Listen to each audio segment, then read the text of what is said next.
Journey to Healing, Reaching Women with a Desperate Cry is an 8-week Zoom seminar in which Kamala and Winston help women to start living their best life by rediscovering the image of God in their life. Kamala, a licensed marriage and family therapist, joins her husband of 16 years, an ordained pastor, to marry the clinical and the spiritual.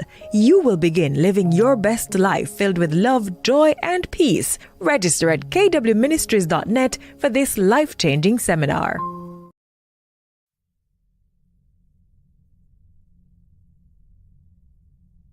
So anxious resistant. Now remember there were 4 categories, right? Mm-hmm. So anxious resistant kids were on the opposite end of the spectrum.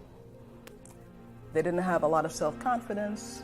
They really clung to their caregivers, whether it's parents. When I say caregivers, I mean parents, grandparents, just old people in their lives who were, really part of that initial bonding experience. For these kids, they tended to have really exaggerated emotional reactions to stuff, but they also kept the distance from their peers. How did this translate into adulthood? That translated into anxious, preoccupied adults. Mm-hmm. And so they kind of formed less secure bonds with partners and feel really desperate for love and affection.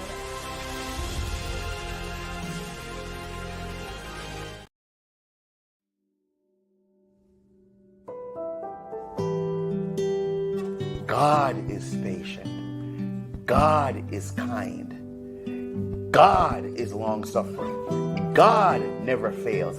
God always hopes. God always trusts.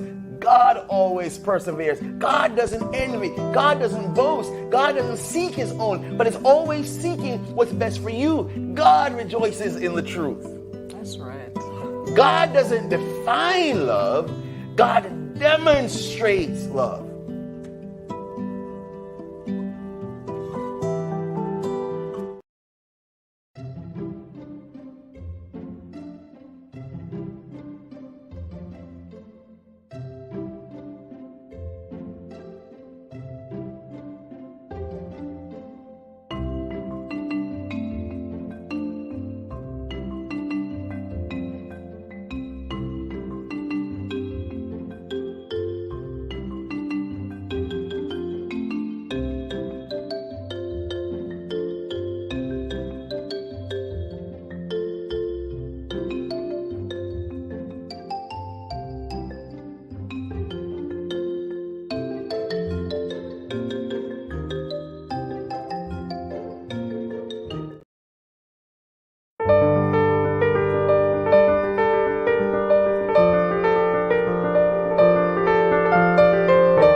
There's a commercial that used to say, "Don't leave home without it." I think it was MasterCard.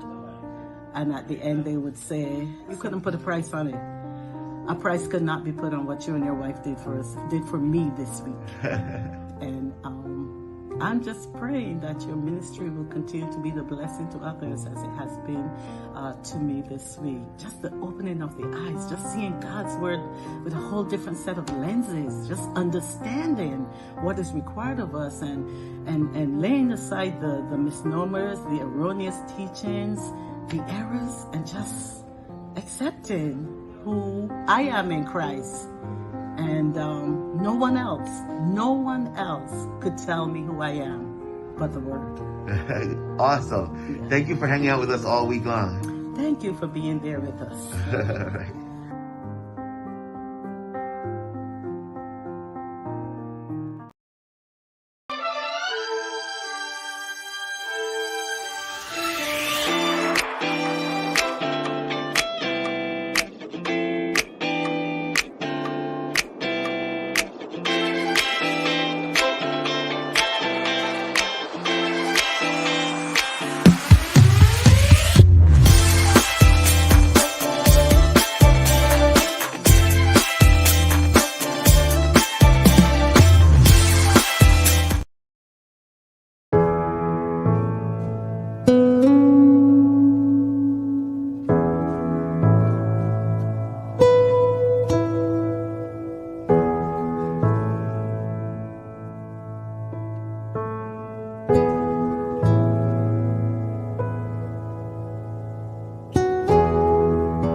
The Holy Spirit is the one that guides you through life, and as long as you are sealed by Him, as long as you have Him and it is evidence that you have Him, you are safe. What's the evidence? We told you before. Galatians 5 verses 22 and 23. Love, joy, peace, patience, kindness, goodness, faithfulness, gentleness, and self-control. That's the fruit of the Spirit. That's the evidence that we have the Holy Spirit in our lives. And, friends of mine, when we have the Holy Spirit in our lives, we are safe. There is now no condemnation to those who are in Christ Jesus, to those who walk by the Spirit. Romans 8 verse 1.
And we have Jimmy here with us. Uncle Jimmy, how are you? Hey, what's going on, Taylor family? It's so good to see you, man.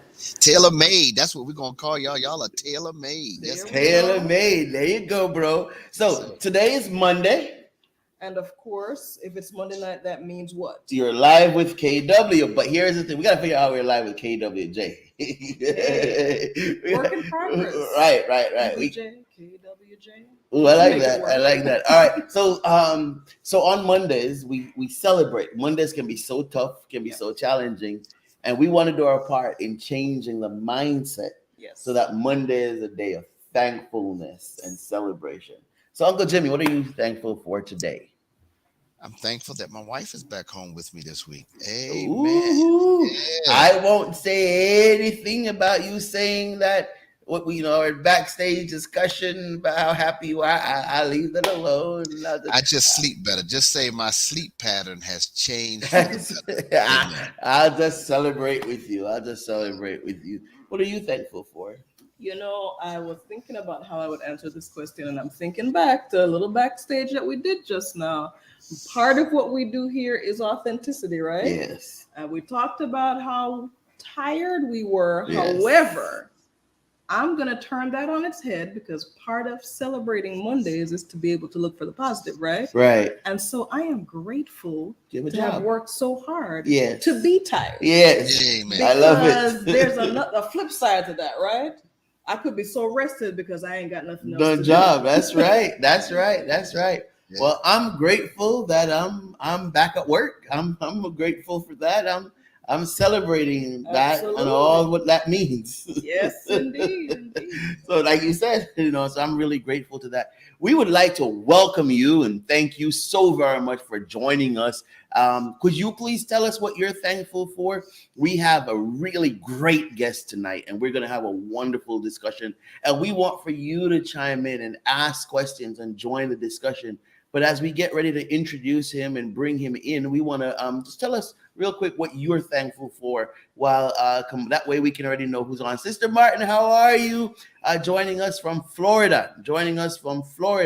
And you're down South Florida, so we know that the hurricane slipped by you, but now we have Hurricane Lee out there in the ocean. So we're praying. They said that the East Coast will feel some effects, nothing major, but of course we're praying. So, but Sister Martin, tell us what you're thankful for. And Sister Martin, we're thankful because you gave a great donation. Yes, Yes, right. you gave a great donation to South Georgia Partnership to End Homelessness so we could help the folk in Valdosta, Georgia. And they send their thank you.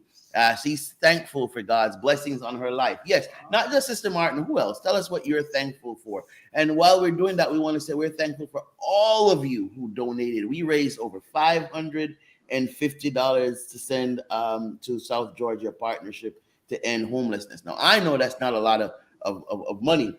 However, you don't have any idea what it means to get a $25 gift card when you're in those. Exactly.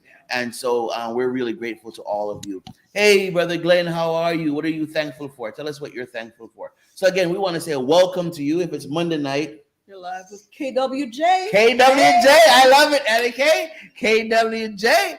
And he sent us his pics. And so, you know, we can start updating the stuff. So while you're thinking of stuff to be thankful for, and trust me, you've got a couple of things that you're probably thankful for. I want to remind you of the reason why we're here. Yes. So every Monday night, some of you have been with us faithfully, and some of you are joining us for the very first time, and you're like, okay, what's this? So Monday Night Live is all about us coming together and sharing our experiences with each other. You know, a lot of us go through lots of different things. Life be lifing out here, right? Yes. And so we get the opportunity here just to talk with different people about the things that they're doing in their life, what's going well, what's not going so well, what's working, what's not working. And we get to share in that experience, and we don't feel so alone in that, right? That's right. I love it. It. And as most of you know, this was born out of our own brokenness. And as we go on our healing journey, we just want to say, hey, come with us. So we're excited. This is, I'm thankful how God is turning things around in my life and the others as well. Well, we're thankful for you, Mr. Mack, and how God is turning things around in your life. Uncle Jimmy, anything before we introduce our guests for tonight? No, you know, one of the other things that I'm joyful about, that we didn't have 100-degree temperatures. Oh yes, the last 4 or 5 days. Oh yes, you know, yes. I'm just thankful that I got up this morning, got in the car, and it was 69 degrees. I thought I had moved to the North Pole almost. I'm thankful. I'm thankful to be alive, and I'm thankful to be a part of this wonderful ministry. About to break out into songs. I'm grateful. And we're doing something special this weekend, aren't we? We're having a guest pastor. Edmund is going to be with us 5 o'clock. Well, he's going to be at my church early in the morning, but then 5 o'clock, our churches will get together this weekend. So I'm looking forward to that. Looking forward to that. So we have a special guest with us tonight. We have Sheriff Richardson. He's the sheriff over the DeSoto Parish here in Louisiana. I went to visit with him on a work assignment, and I think we spoke for almost 2 hours. And in speaking to him, you remember the text that says that the baby in Mary's belly leaped when Mary went to see her cousin Elizabeth. Remember? So, you know, well, I'm a male. I don't have any babies in my stomach. But something in my spirit, Brother Glenn said, I'm thankful to be alive. I'm in my right mind. I can still take care of myself at 81 years old. God is a good God. Yes, we're thankful for you. Something in me leaped as I spoke with this man. It was just an amazing, I mean, we spoke for about 2 hours. It felt like 15 minutes. When it was time to go, I was like, it's over, we're done. His love for community, his love. I don't think we spoke about policing at all. I don't remember us talking about policing at all. He's a part of so many different things in the community. The different projects that he's started. I can't wait for him to tell us about the projects that he has started. I promise you, this is gonna. I told you that our hours go by really fast. This is gonna be one of the fastest hours we've had. So I'm asking you to just chime in your questions as you get them. We will get them in. I promise you, because you know we want for you to come back. And hopefully Sheriff will be willing to do a part 2, because I know this is going to be that good. So without any further ado, please help me to welcome Sheriff Jayson Richardson, the Sheriff of DeSoto Parish here in Louisiana. Sheriff, how are you? Man, I'm wonderful. Just glad to be here. And we're glad to have you, sir. We're glad to have you. I want to start off, jump right in by asking you, why did you become a sheriff? What made you become a sheriff? It's kind of a two-part answer there. One is my mother was in law enforcement most of my life. She actually retired in February. She worked for me the last several years of her career. So there were good times, and then certainly when I had to be the sheriff, sometimes I just didn't stop by for Sunday dinner, because I had to be the boss too. But no, that was certainly an honor, and so that was a big influence. My stepdad, who raised me, was a state trooper, and so I was just surrounded by law enforcement influences most of my life, and so that was a factor. And when I was my biological father was quite a violent person, and when I was 12, he committed a mass murder. The last victim, I actually watched them pass away at 12 years old. So that completely different emotion, completely different influence. That I wanted to do the opposite of that. I didn't feel as if I owed. I never felt that I owed anything back, that I could somehow take away, that situation. But what I did want to do was be as far apart from that as I could, and do my due diligence to keep those types of things from happening again. Well, I know you have questions. Well, no, actually, Sheriff started off by saying it was a two-parter. So I'm hearing the family part. So I'm curious about what the second part of the answer to No, but the first part was his mom and stepdad. That was law enforcement. The second part was his biological dad.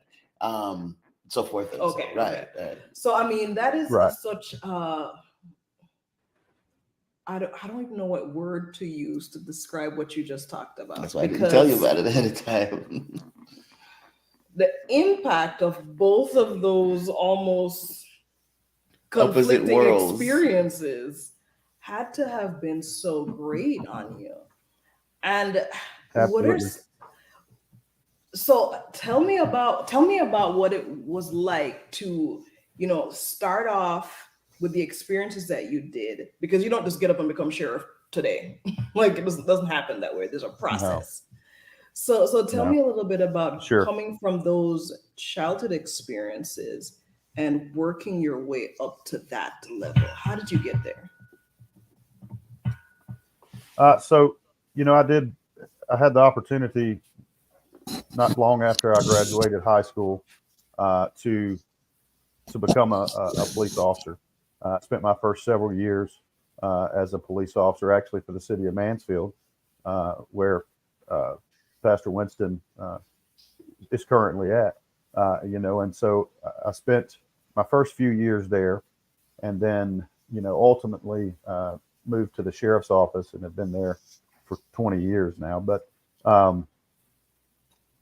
it was, I guess, as far as my life moving up to the point where I finally made that decision. If I'm honest with you, I would say that my parents both, particularly my dad, he steered me away from that career decision because there was a lot of difficulties. He just as we meet challenges today and in the recent past, those same challenges were being met then. And so certainly it can create a stigma of, that's not something you want your children involved in. And so, while they were an influence that pushed me towards it, there was also somewhat of an influence that was hesitant for me to take that career path. But it was one of those things that once it becomes part of your life, it's just not something that public service is not something you can just walk away from without losing a piece of fulfillment that you feel like you should be doing or giving back. If it's meant to, if that's what's in your heart. When did you discover that in your heart? And what was that process like? I would say I guess I discovered that early on. I was involved in lots of any way I could help. I guess certainly I was very involved in my church from a very young age, and so I think that builds a sense of stewardship, a sense of responsibility. That there's more to life than just what's in you, and what's the whole thing isn't about you. And so when as that becomes instilled, again, I think there's a few careers. Obviously, you all have chosen the career that you've chosen, but I don't see that as being so far away from the ministry that I chose. And so I think that's kind of where it's at. Is if you're called to be in ministry, whether that's standing in a pulpit and leading a congregation, or being on the streets and touching people in their worst times, it's all a ministry. And so I guess, in short, that was the ministry I was called to. Jimmy, before I go on, you have any early questions? No, I'm just soaking this all in, Sheriff Richardson, and it's fascinating. The journey that you were on, as I think, Kamala, I think the word that the polar opposites of kind of what was going on in your life, that you have two sides pulling on you. And it's like you see the cartoon where you have two people on your shoulder, and there's one saying, go ahead, Jayson, go ahead, and then the other side, Jayson, don't do it. Right. And what you do, how does that translate, that when you're talking with folks in the community, whether they are the perpetrator, or whether they are the victim? How do you connect those experiences that you had, because you've had some stressful experiences? How do you translate that? How do they inform? How do you inform? How do you comfort? And begin to connect to those citizens that you come in contact with? Well, I think that one is, I come from a place of understanding of it's always helpful to recognize that the history up until today doesn't necessarily define a person. And the main thing is you just treat people with respect. You get a long way with people. I've arrested literally hundreds of people in my career, and because of the way that I feel as I interact with them and treat them, these can be pretty serious crimes, and us have just a normal conversation throughout the process that otherwise, you could create a lot of tension. It could be a adversarial type interaction, and so I think, again, one is coming from a sense of understanding and compassion to look further than, okay, I see somebody that's just doing bad or doing wrong. It's the need and the want to understand, how did we get here? And if there's a way to interject, if there's a way to offer a service, and sometimes there's a way to not even take it to the level of being a crime in those circumstances. You can use those instances to mentor somebody, and that is the greatness of law enforcement, is sometimes you have that officer discretion, is what they refer to it as, but to literally just pull up a chair by somebody and say, let's talk about this. And so I've had those opportunities to be able to do that. I've been able to take my situation. I was very fortunate. I did have a supportive, although it was my stepdad, who I call my dad, but I did have a supportive home life, and so that is one of those things, again, that you have to look at from a perspective of, that's not as prevalent as you think it is. And you have to understand that, and sometimes what they need is a strong male figure that doesn't necessarily have to be 20 years older than them, or you know, a father figure per se, but somebody just to give 5 minutes to mentor them, and hand them a phone number and say, hey, before you get yourself in this situation again, call me. Let's talk about that. Yeah. So. Someone said, Brother Glenn said, I like what the sheriff said about ministry. That's very important in the time we're living now. We need both pastor and the sheriff to work together for the community. I love what you said, sir. And this, I think this is a good time to say that sheriff is also an ordained pastor. So he has both sides. So when he says that this is a ministry, he knows what he's saying. Pastor Winston, it's 1 Corinthians chapter 9, verse 22. Becoming all things to all men. All men, you can reach some might be saved. And that Sheriff Richardson, you get a chance to put on a multiplicity of hats to be able to reach folks and to reach them where they are. And that's a beautiful thing. Absolutely. So, you want just something that struck me from what you said, Sheriff. You made the statement, the history up until today does not define a person. And you were going to grab that. But I love it. I knew you were going to grab that. And it's okay, Alec, hashtag. The history up until today does not define a person. And I love that up until today piece.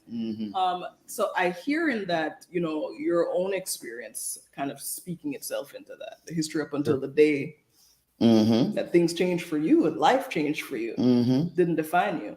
I hear that connected to how you talked about this being a ministry as well. The people that you serve, I may encounter you today, and the person I encounter today may not be their best self, but that doesn't mean that they can't be something different.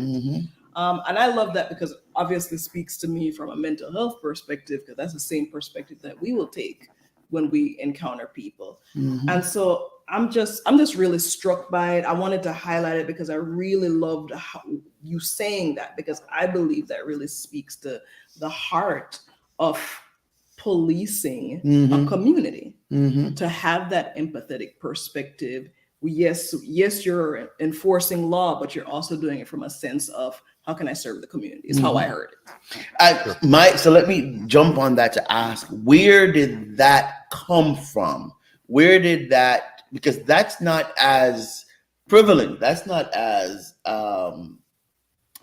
practiced as you're making it sound easy with you. So within your mind, where did that sense, and here's the word that you use that I'm going to ask you to follow up on, where did that sense of stewardship versus lordship versus do what I say ship, where did that sense of stewardship come from?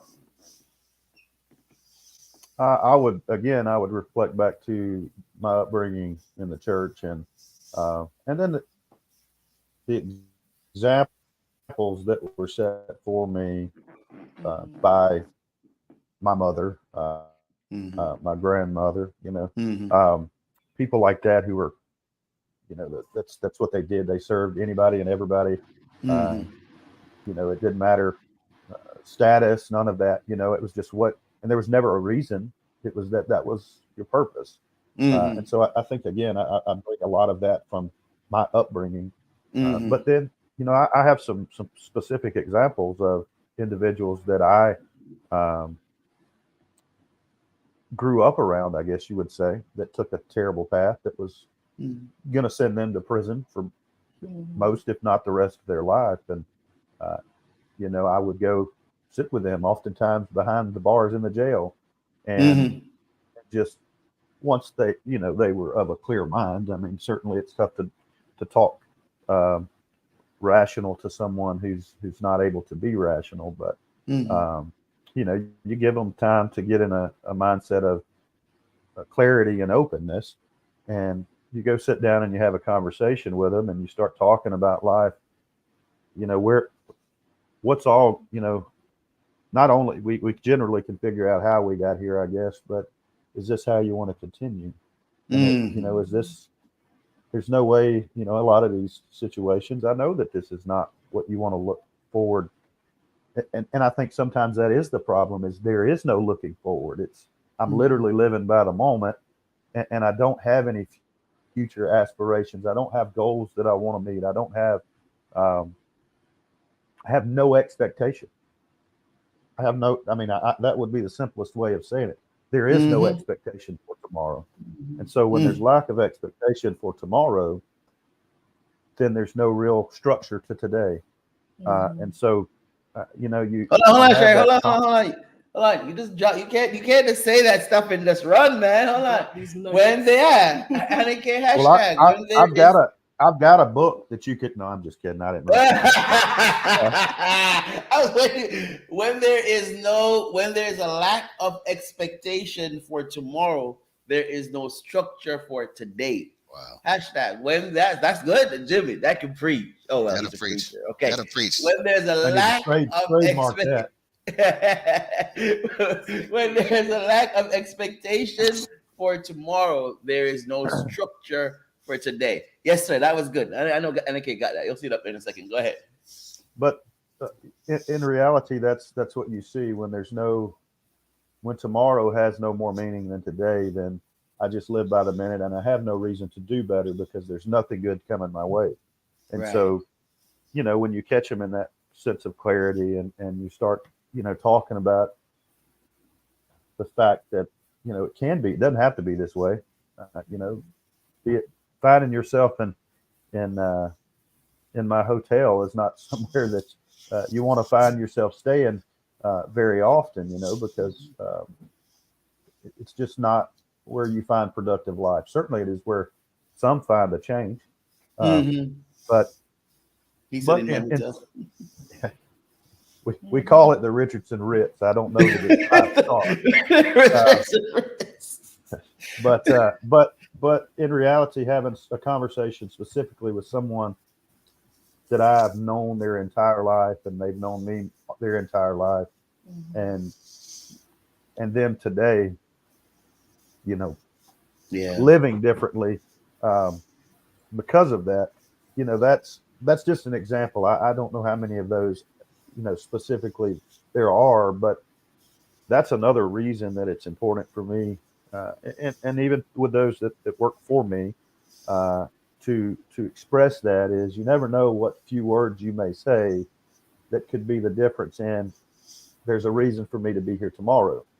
Right. That person, that there is something different, and that there's somebody that if I call, may offer me some help, or whatever that may be. But I guess that's all it takes is truly you can make a difference. I could give you again some examples of that, and it's from nothing miraculous, nothing at my doing or anybody else's, earthbound, but just interacting with them in a way that makes them recognize there can be something better tomorrow, and them not thinking you're saying it because that's what's on the paper to say, Right.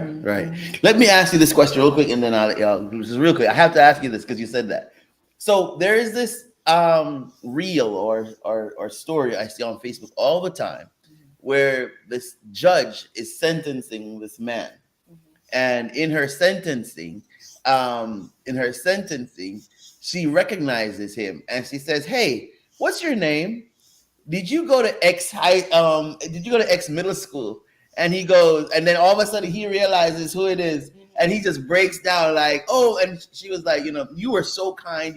When you see people that you have known, or when you have to interact with people that you have known, and you're seeing them on the other side of life, share with us some of those emotions as a human being that you're going through, because we heard the empathy, we go behind and sit down with them, but share with us some of those raw emotions that you're feeling as you're going through. Well, sometimes it's heartbreaking, more often than not.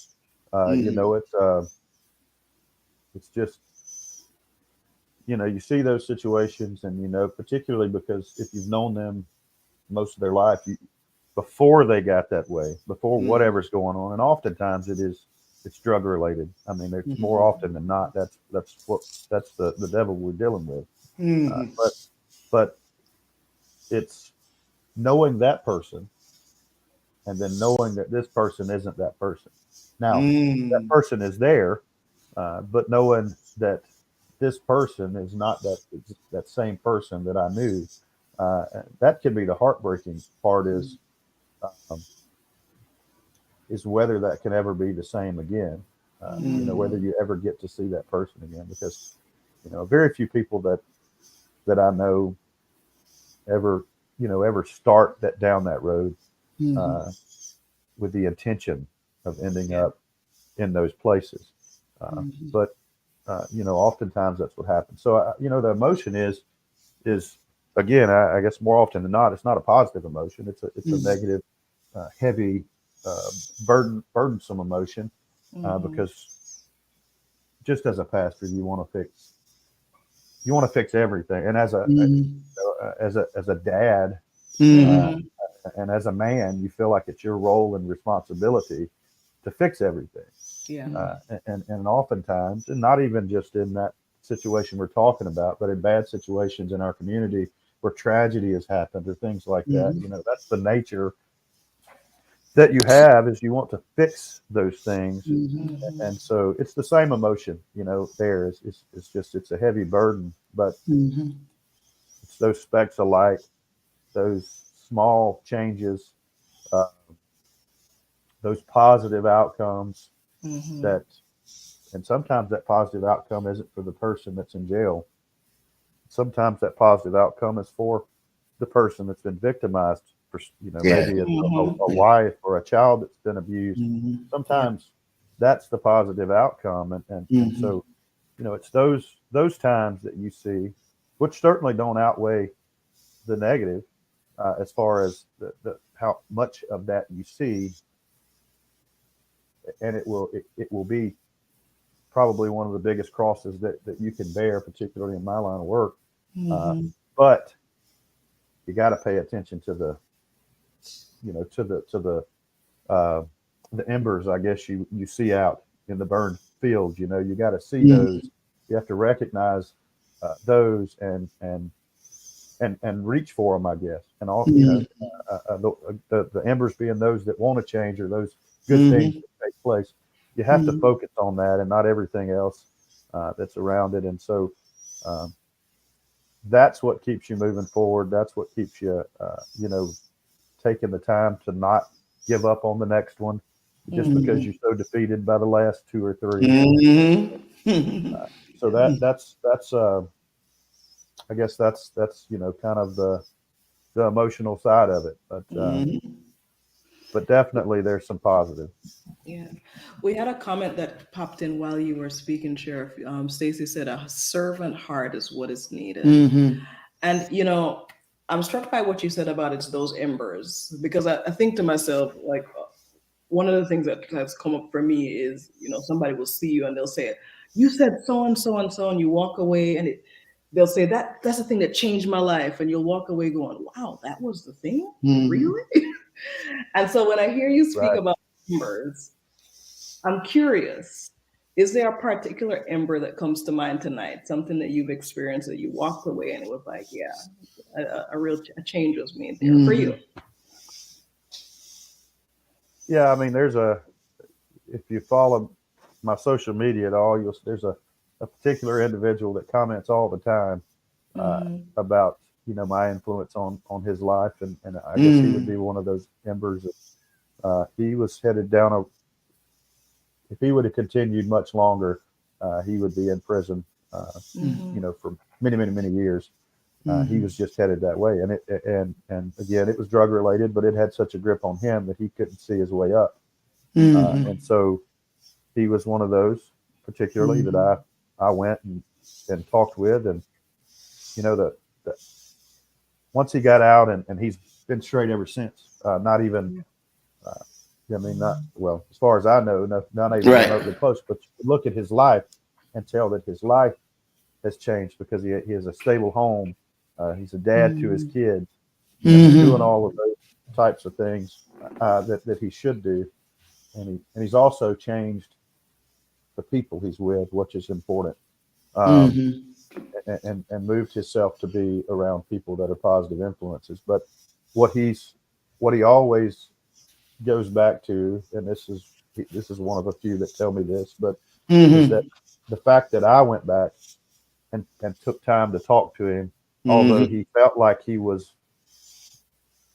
it was, this is his word, certainly not mine, that he just felt like he was beneath me too far for Mhm. me to take the time, as far as, and the decisions that he had made in his life, for me to take the time to talk to him. Um, and so he said it was the fact that I took the time to talk to him and listen, more than necessarily talk. But then, after he decided he was going to do right, that I would call, I would ask, "How you doing?" You know, Mm. I haven't heard anything, and I don't want to hear anything unless it's positive. Mhm. But to see him change, and it's not, and sometimes we forget that again. I go back to the ministry. You know, Mm-hmm. you want to change the world, but sometimes it's you don't, because you don't get to see it all, because we're people who want to see, like, I want to see the rewards of what I've done now, but oftentimes it's generational, and Yes. you That's may or may good. not get to see the fruits of that, but how many Yeah. people that actually affects, long term.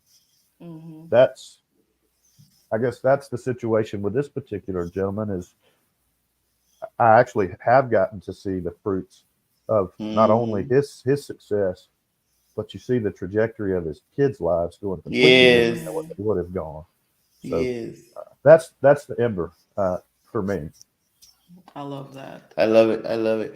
Jimmy, you have anything? Because I got three things I want to, and all three of them going to take some time. So go ahead, Jim. So, so, so, Sheriff Richardson, in a small town like Mansfield, 5,000 folks. It's about 5,000, right? Population about A 4,500 to little less, 5,000. yeah, 4,600. How do you how can you get the community? I know the embers kind of help with the connection.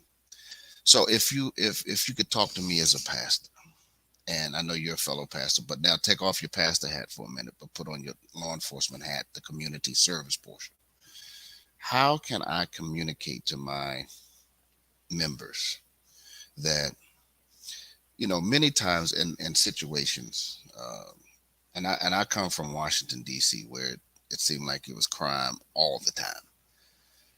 People know, people know, and the unrealistic expectation that you all can solve every crime on your own. How do we begin to communicate to our to the residents, to our constituents, to our members, that the police department is a safe place to come to tell what's going on? Good job. Sure. Well, I think that's twofold, and I think that's I think you have to do a good job, and I think I have to do a good job. So I think we have to instill in the community that, one, that they're protected, if they, that their information is protected, and not only is it protected, that it's valued, that it's actionable. If you come tell us that we're not just taking that and uh, just hearing you, and that's all we do with that. So um, you have to take action with the information that you get. So there has to be a visual result to the things that people are going to share with you, or they're not going to share with you. And then there has to be a lot of confidentiality. And a lot of times that comes with, they don't have to tell me directly, but having relationships with people in the community, such as yourself, uh, and other leaders in the community, to where they know me well enough, or my office well enough, to that if people don't feel comfortable, Mm-hmm. uh, that they feel comfortable telling you, Mhm. and you having that relationship. One of the things you hear me talk about a lot, if you hear me publicly speak, is uh, people. There's a stigma about politics, and I am a politician, by definition, you know, I run for office and I'm elected, and so by definition, I'm a politician. But oftentimes, what we refer to as politics is simply relationships. You know, when they say you're out politicking, well, you know, oftentimes that's building bridges that otherwise didn't exist. That is building relationships that didn't exist. And so the and I'm coming back around to what you asked me, but I take the long road a lot of times. But but it's us building relationships with you. That has to exist first before the people you influence can be influenced in a way that you see. They have to believe you, you know, and you have to believe you before, you know, you can impart that upon anybody that follows you. And so that's step number one, is building the relationships between me and you and being those influential leaders. And then in your community, and we had this opportunity, me and Winston had the opportunity to talk about this, but I can only provide you the community and the level of security in the community that you allow me to provide you. And so, you know, with you, and I say you, with constituents or parishioners or citizens of the locality, if they want successful and safe communities, then that has to be their expectation. But that is not something, as you said, that's not something that I, as law enforcement, can do by myself. Oftentimes, we're responding to things that have already taken place. So the only way we would know to respond prior to that is through information that would be given to us prior.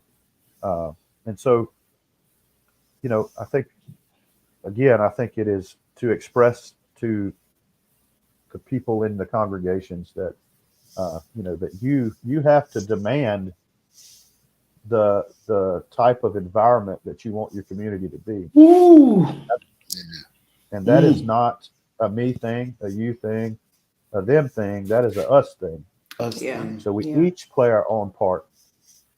It's no different than a family. And you hear me go back to that a lot. But if dad and mom have two completely different expectations in a household, you know, it's going to be very difficult and chaotic. But when my expectation and the expectation of our law-abiding citizens are the same, then there's no gray room. We both expect the same thing.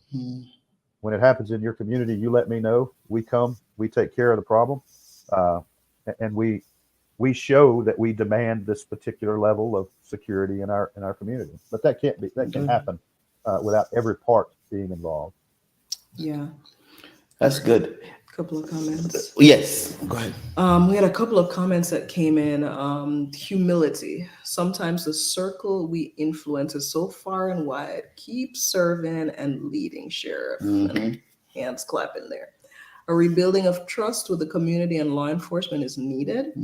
And then our final comment that came in was, we need more sheriffs like this sheriff in all the communities in this country. There would be a great difference. People need to feel comfortable around their officers. All right. So you wait now, Brother Glenn. If you think that was good, you wait till I ask him this question. Sheriff, as we sat and we talked, one of the things that gave me goosebumps that I want for you to talk to us about, and we're not necessarily going to understand processes, but I really want for you to talk to us about the heart of this.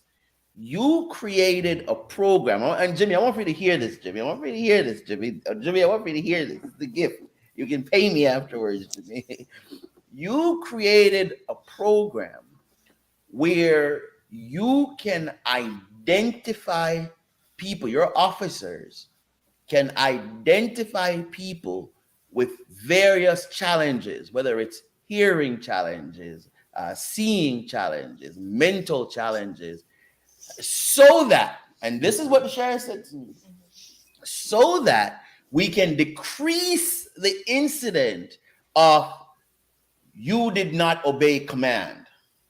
Would you talk to us about that? And I want for you to talk to us. We're not necessarily going to understand the processes. What I want to hear after you tell us about you're going to not explain what I just said. But after you've explained that portion of it to us, the technicalities of it, then talk to us about the heart of where that came from. Sure. Yeah. So I guess briefly, what it is we call it our Special Needs Awareness Program. And we initially started it in 2018, and it was address based. And so if we had prior information at an address and it was provided, we went to the public to provide that information for the benefit of those interactions. Because we have autism's a wide spectrum from fully functioning individuals to there's just so many spectrums there. But there's all kind of other types of special needs out there. It could be anything from dementia, Alzheimer's, those types of things that would be helpful. And so initially it was address based. It could be anything basically that you want to pre-warn us of to change the interaction or make the interaction as positive as it could be. So we initially placed that information into our CAD system. Anytime we were dispatched to an address, that information was available to the dispatcher as well as in the car with the officer. So that's how it started. We grew that. We grew that fairly large, and then January of this year, we had purchased a new CAD system, which is our software components, and it had an additional. We purchased it intentionally based upon its ability to do certain things. And one of them was that we could also attach that information to a vehicle. And so we issue stickers. They fill out basically it's not an application, but it's a process where they provide the information. It's in our app. It's very accessible. And then we provide a sticker that goes on the car. If they see that sticker, they know to run that tag immediately that there is something that they need to know. For example. And I had this particular incident happen to me. I pulled over a vehicle that had someone that was deaf driving. I didn't know that. It wasn't a hearing impaired tag. Would not roll the window down, would not, nothing for me. And so certainly I see what about anxiety from Mr. Mack. Certainly any of those things that could create some significant circumstance, certainly that any of those could be utilized in that particularly. But that was a situation where she wasn't obeying commands. I didn't know it was at night, so I couldn't tell exactly who was driving the vehicle. Mm-hmm. She wasn't obeying command. Well, fortunately, it did not escalate too greatly, but that could have been a really heightened situation. And sometimes people deal with their emotions different, and you start individuals that may escalate their emotions on both sides of that. And so that was a specific experience that I had, but there's some other reasons behind what I decided to initiate, what made me initiate the program. But that's where we started, and then this year we received funding to take that program statewide. So we're in 7 parishes now. Exactly. I knew that's why I didn't tell you about this stuff before. And I'll even since we've met, Pastor Winston, since we've met, we actually have we're in New York, Alabama. We're in 4 counties in Alabama, but we're actually actively building a piece of software that, without some sort of obstacle that's unforeseen at this point, will allow that to, to be able to even non-participating locations. So that was one of the things that concerned me after I got started, which made me kind of go down another avenue and start asking questions. We could have that information, and if that person was, for example, a non-verbal autistic person that functions otherwise, but they're in another state, well, it just bothered me that we would have the information, but it wouldn't matter. Right. So that's as bad as just not having it.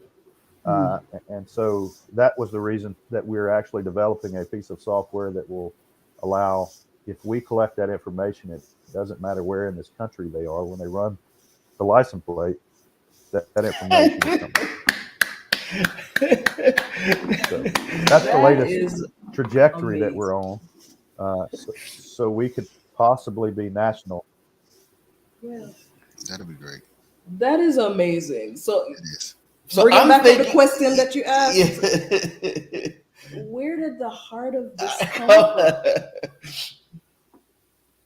Because that's amazing. So we have one of the things that's so I have an aunt that's Down syndrome, and so I was, she's older than me. She's 50, turns 55 day after tomorrow, so 13th of September.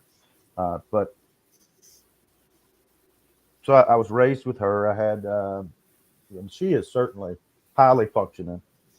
But it allowed me to be involved in that community, particularly in the school settings, and so we started a program called Bringing Joy.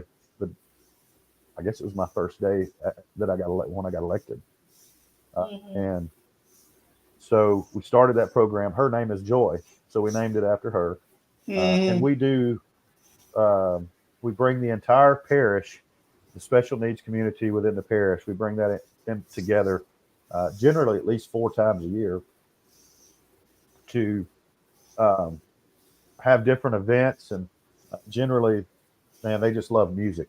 So if anything you can play music to, it doesn't matter what else you're doing. If you play music and we can dance, then that's all. That's a big time. So, but we do those events, and we have pizza parties, and we do the Special Olympics and all those things. And so that's the, I guess that's the heart behind it. That's where it started, was just my connection to the special needs community. But then also I had a very limited knowledge of that with my aunt. But then being part of that, you see all of the different spectrums and all of the different, there are some that can, they'll be self-sufficient, can live. And that's that's, I guess, the ultimate process of what goes on now in our schools. It's more than it used to be, for sure. They teach skills all the way out to the age of 20 with a Dove program here in DeSoto that teaches them life skills of how to be self-sufficient, those that can be. And so because of that, we may see many more of those interactions. So it was important to put that other piece in place. Now, real quick, I'm sorry. Go ahead.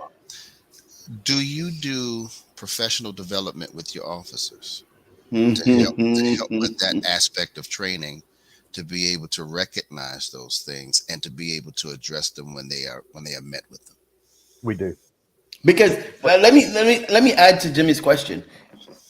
What you're talking about is a work of heart. I see Stacy said it's the Lord's anointing. What you're talking about is not something that I know that can be trained. It's not something that can be taught. It's something that has to be caught. So how do you put that heart piece in your professional development? I think it happens without the deputies even knowing it happens. And I think that's because the interactions that we host, that are the parties and all of those things, that's deputies that are facilitating that. And so parties, social events. That's it's social, right? You say we socialize them in those atmospheres. One, it certainly, a lot of times people feel some anxiousness in their spirit when they get around something that's uncomfortable, that they don't understand. And I think we see those interactions all too often with police officers, and not just, certainly you see them more with police officers because all of those interactions are recorded. But I think that even, just the lay citizen, they get into a situation they don't understand, or near someone they don't understand, and they get an anxiousness about their spirit, and um, so the special needs events that we host that are fun, positive events, they may not recognize it because that's not necessarily how I guess it's billed to them, but it creates those interactions that gives them some sort of calmness of their spirit. Yep. But you can't Familiarity. train that. Right. That's not something you can train. Right. I don't believe you can train it. No, I don't either. Let me. I'm gonna go ahead, Mom. No, I was just, Sheriff, I just want to applaud you. Now, this might be a dated term. I don't know. I did the criminal justice degree 10 years ago. But what I hear is proactive policing. Yes, community policing. That's yes. how I hear it. Yes. Because in so many of our, different disciplines and areas and ways that we impact people, we tend to be real reactive to stuff. Yes. And what you just described to me speaks to a really thoughtful process about how we can anticipate a need and then respond accordingly. So I applaud you. So, Sheriff, here's where I'm going, and we only have 6 minutes. We only have 6 minutes. So, Sheriff, I hope you can give us a few minutes over, and can we set up a part 2, because this is crucial. The Black community and the police has a sorted, to say the least, to say it mildly, historical history, and how. Well, number one, let me ask you from a law enforcement perspective: do you understand the distrust of the Black community to the police? Yes, I recognize. So oftentimes, you one of the I guess least productive things you can do is ignore that, and move forward as if that doesn't exist. Most times, and this is statistical. This isn't something that I just made up, but we find those same communities that have the least trust in us have the most problems, and particularly are the most violent. But a lot of that is because the trust aspect of that, I think, moves more towards handling situations yourself versus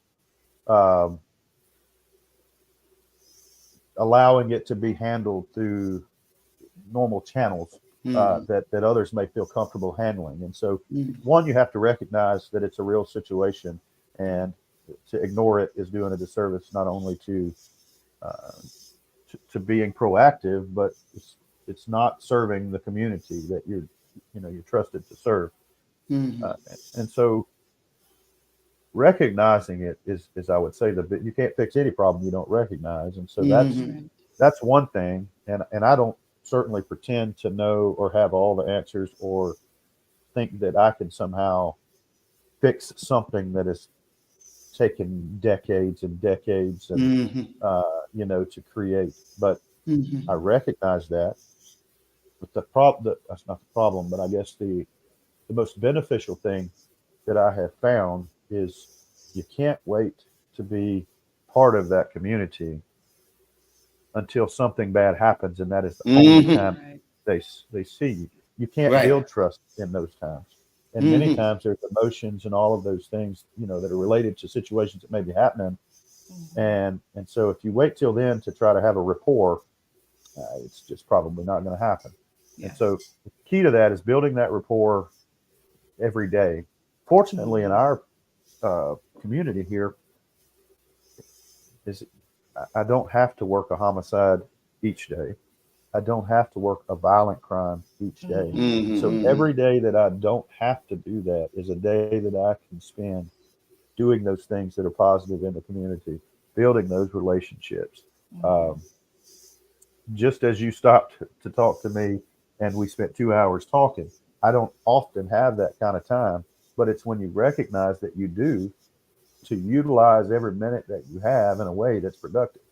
My conversation with you that day was as productive as anything else I did that day. And so it is that was just a conversation. I feel like we have a friendship based upon that. each day that my deputies are in the street, and I always did this as a deputy myself, but literally to just stop and see somebody outside of their home and spend 10 or 15 or 20 minutes, and now you humanize each other. Yes. Yes. Yep. So Yes. You know, Sheriff, Yes. you touched on that, and You if you go humanize. back, and I know you're gonna go back and watch a couple of these, but you'll find that There it is. every There it is, time Mom. we have a conversation with somebody, we come to this point where we have to talk about our relationships. As Yes. people. Like nothing works without relationship. Nothing. And too often we try to put these square pegs into round holes, trying to build trust and community without Relationship. and it just doesn't work. Yes. So I'm That's good. appreciative of hearing you say that. Absolutely. So I think, Annika, we need a part 2. It's 8:59 because I want to talk about how do we become. We talk about the relationship, but from law enforcement perspective, how do we build that relationship with the Black community? Yes, we talk, we meet and we talk, but just like we talked about socialization with The special needs community. with the special needs community is, what are the social and I think you have a great model that can help places like Shreveport, where there is murder every day, where there is stuff happening every day. How can we implement some of that? So what I would like to do, this is what I'd like to do, Kamala. This is what I'd like to do. I'd like, Annika, for us to get in touch with Chief Childress, Brian, That'd be cool. introduce them ahead of time, and then bring them both back. Chief Brian Childress, Sheriff, when I passed it in Valdosta, Georgia, and I became the police chaplain for that department there, and we built a brother relationship. We became brothers. He's no longer chief of the department. He works for Kalia now. But if we could introduce you guys and then have them talk before and then bring all of us back together and then talk about that, and just maybe we could play a small part in healing this relationship. Maybe, who knows? Shoot, you shooting low. Birthplace of some that would be greatness. ignoring all the healing that has happened before. So Not discounting it. not Just discounting it. Okay, all right. Sheriff, there's one thing I do want for you to please touch on before we go, and that circle of hope. I want for you to, because I want to show, I'm trying to give you a full picture of the man that we're talking to. So would you please touch on circle of hope? Tell us, hopefully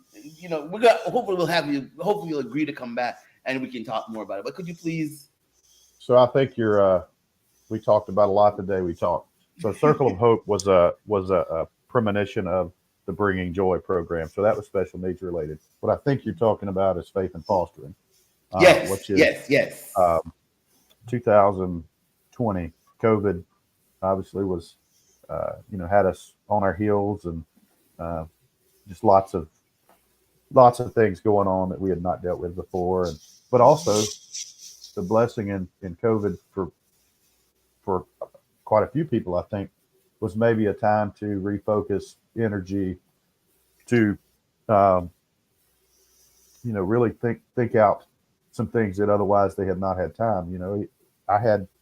My staff was gone for several weeks as we kind of, obviously not my patrol deputies, but my office staff was gone, and so it was much quieter. I went to work every day because I don't know anything else to do, but I spent a lot of time thinking about things, and so I'd had an interaction, and we'd had 3 incidents. 2 of them involved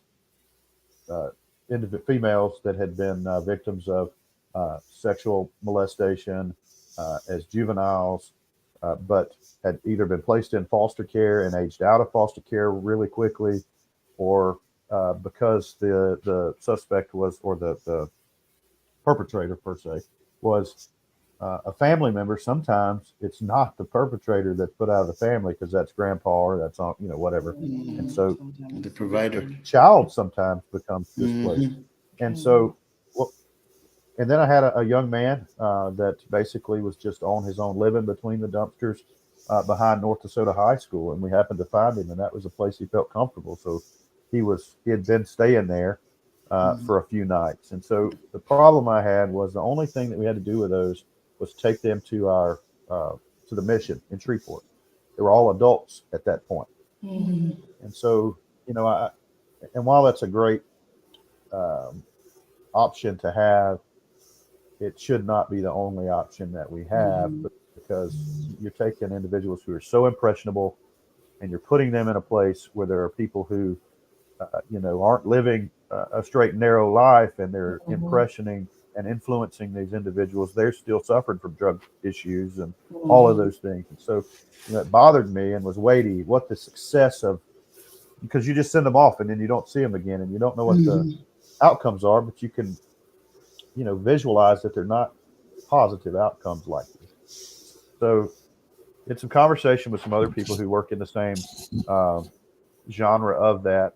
They were specifically in foster care at that time. We had a interest in what was the solution to this problem. And so in 2020, March of 2020, we created Faith in Fostering, which basically I'll say that our intentions were never to serve.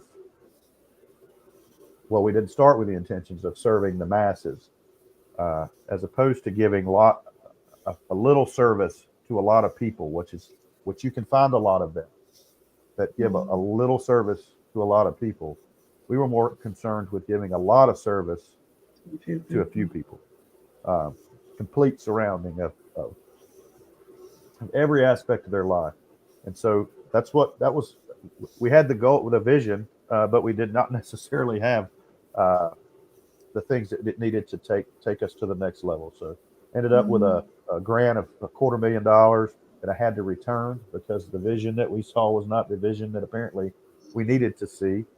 We were trying to buy a home and start a home. My vision, what I saw was like a house and a home environment versus a institutional environment.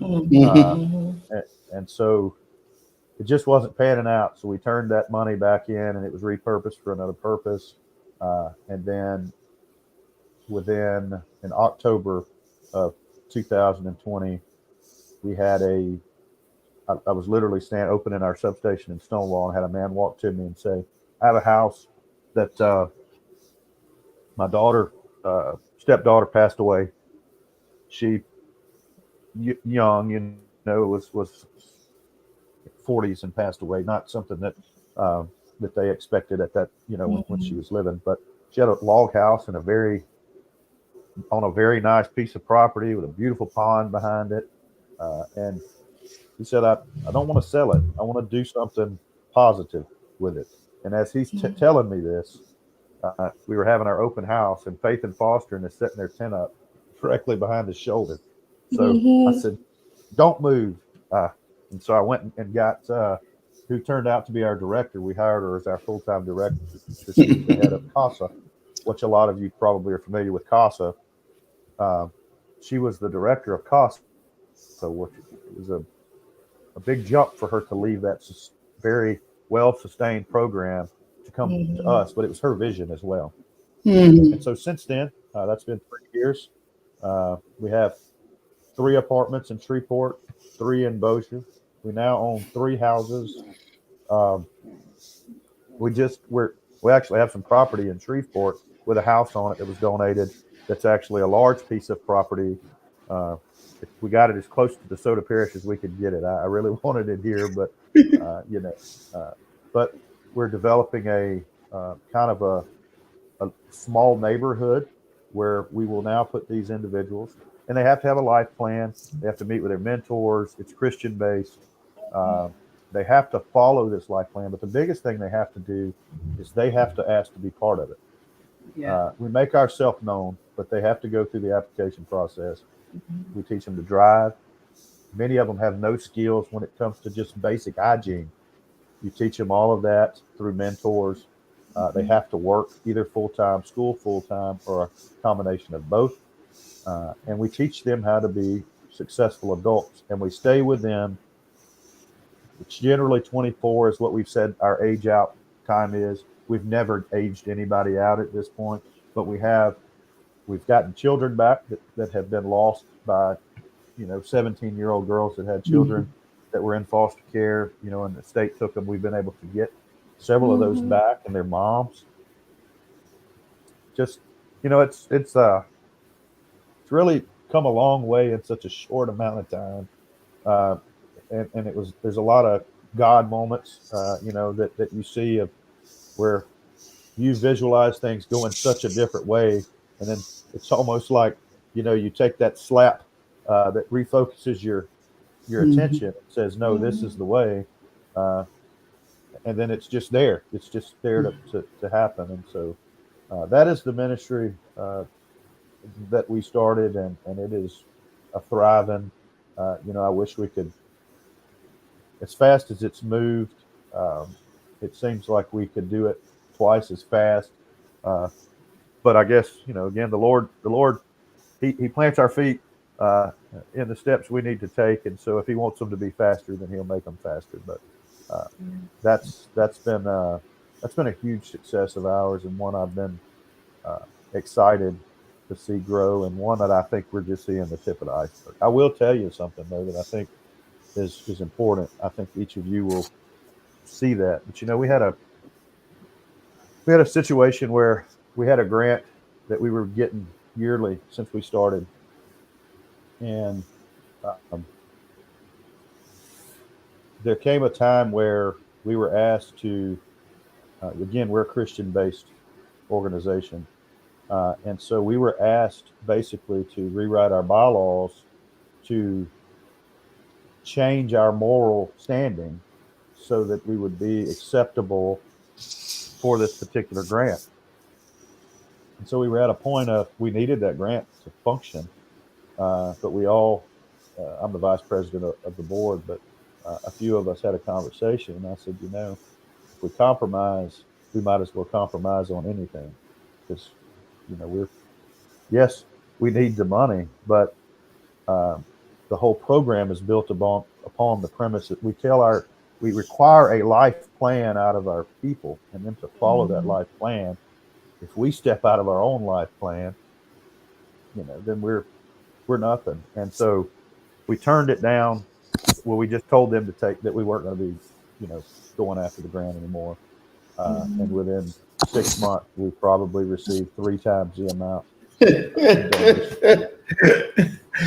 This do you understand why I begged him to come on? Yeah, we need part 2, Sheriff. Can we read these comments in party? Let's see.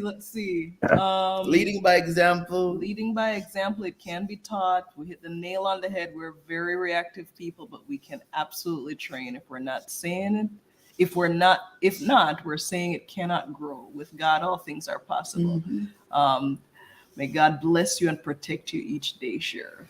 And with that, we want to say thank you all so much for being here tonight. Anna Kay, is anybody going to win anything tonight? We had a lot of good comments.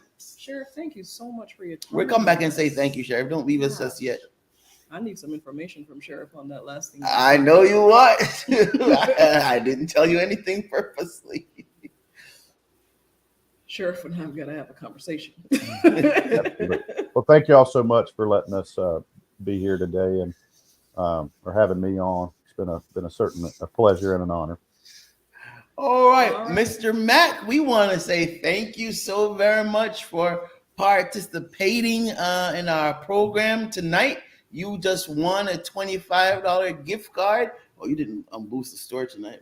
I sure did, but it's not too late. It's late. It's 9:12. You just won a $25 gift card to visit our store. All you have to do is go to www.kwministries.net, claim your prize, and fill out the paperwork there. And Anna Kay will get in touch with you and get you your gift card. Sheriff, we want to say thank you so very much for coming tonight, for sharing how we can heal the community together. I want to invite you to come back, because I do want for us to have a conversation of law enforcement, healing law enforcement in the Black community. I would love for us to have a conversation about that. So I do really, really want you to come back. So thank you very, very much. I knew my wife was going to have a specific interest, but I didn't want to give it away. I didn't want to spoil it. I wanted for it to be as natural as it Well, you didn't get it any more natural than you got it. So, Kudos to you, Sheriff. we're grateful. We're very grateful for you. Jimmy, I'm going to give you the last word, sir, and then we're going to say good night. Well, Sheriff, you are the creme de la creme of sheriffs, of law enforcement, and God has anointed you, as it has been stated. And this type of ministry is not is needed everywhere. And I think the heart that you have, the heart, learning in school, ministry is about being relational. Mm-hmm. It's about being transformational and not transactional. And your ministry. Hold on. Okay. Hashtag ministry is about being transformational, not transactional. Good job, Jimmy. Amen. We got a hashtag out of it.